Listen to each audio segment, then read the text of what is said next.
Yeah, hi, I'm Dave Bogan, and I'm a senior art director here. And my name's Julia Lichblau. I'm an associate art director. Okay. Thank you for this interview, guys. Yeah. Now, let's talk about art Sure. of the beginning. So, what is the major inspiration in the team to make this world? Major inspiration for this team. I don't know. For me personally, I just kind of like channel all of the shows and comics and movies all the way back to my childhood even. So, I mean, one thing specifically is like on this project, we've gotten to design a bunch of enemies and characters with like cool armor and helmets. And it's something I've always been attracted to. Like when I was a kid, I used to have little figurines that were medieval knights, or I used to love watching the Japanese cartoons of, like Grandizer and Guy King and Star Avengers and things like that. So, and of course, like the other things that people know, like Darth Vader's helmet and stormtroopers and all these kind of things. So like being able to design a bunch of characters where I can, come up with cool armor and helmets and things like that and face masks. It's always been kind of a dream. So I guess that maybe answers the question. I'm kind of meandering, but yeah. So like just past movies, comics, things like that. I would also add to that on the environment side, a lot of the original sort of inspiration. I mean, like that, a lot of my experiences, like growing up, I loved playing the original like God of War games that had an amazing sense of scale.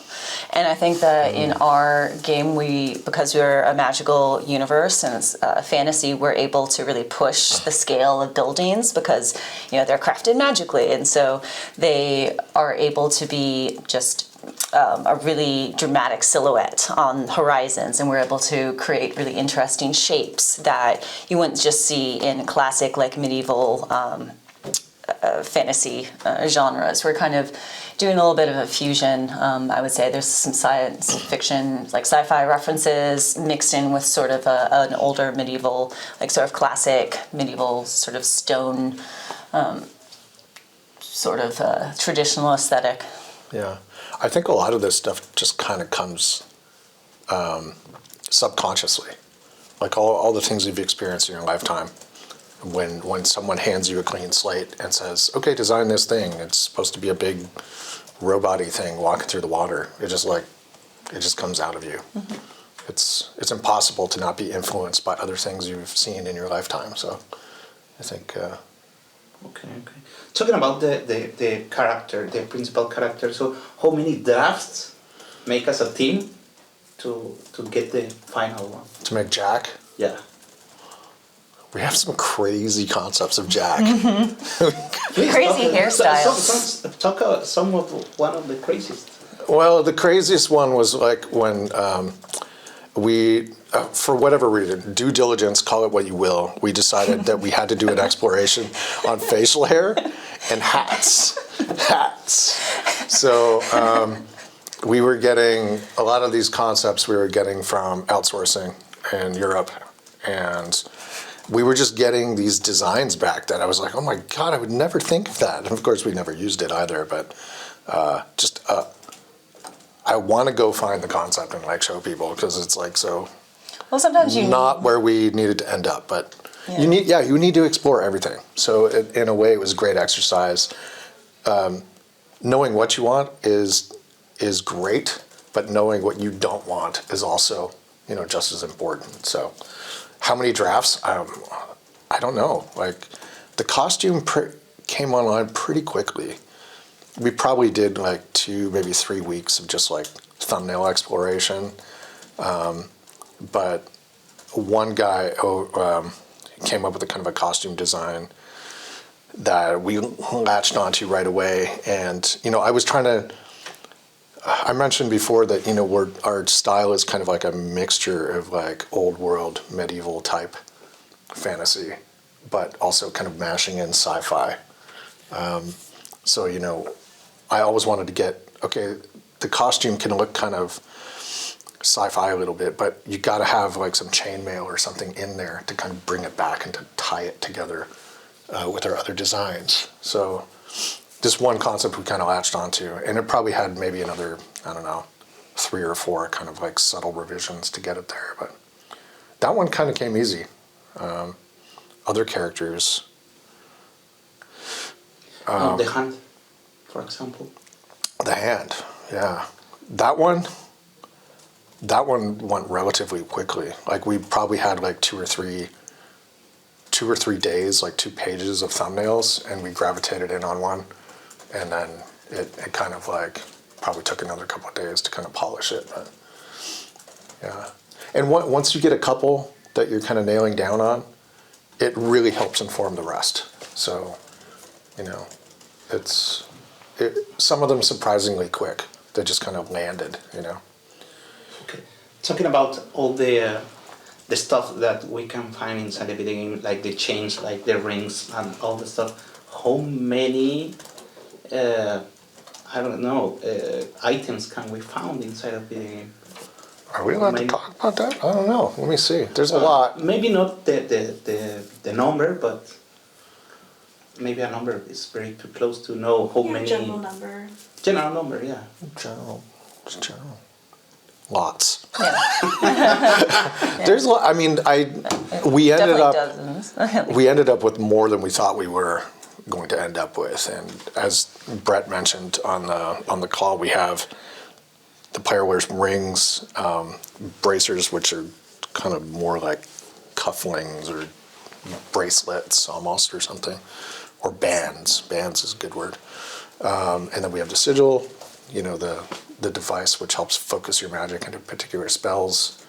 And we have some left-handed items, which we call totems, and those are, you know, some other magical items that give you abilities in the game. So there's a lot. I mean, if you combine them all together, I don't know, 100?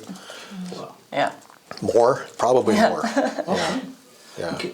Talking about the talent tab design, it's very similar or very close like one of the Final Fantasy video games. So what is the inspiration to make this talent tab? Do you work in that?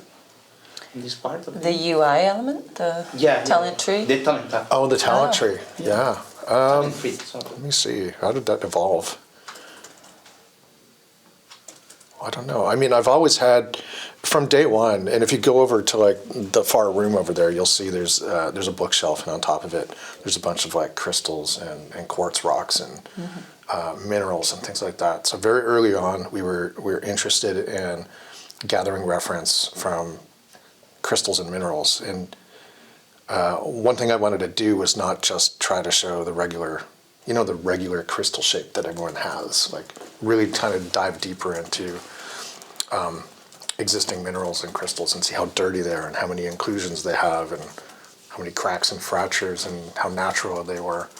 And that I always thought that we would end up with something like that in the menu somewhere. It would be like, over the course of the game, it's changed. Like at one point, it might have been things you collect in the world or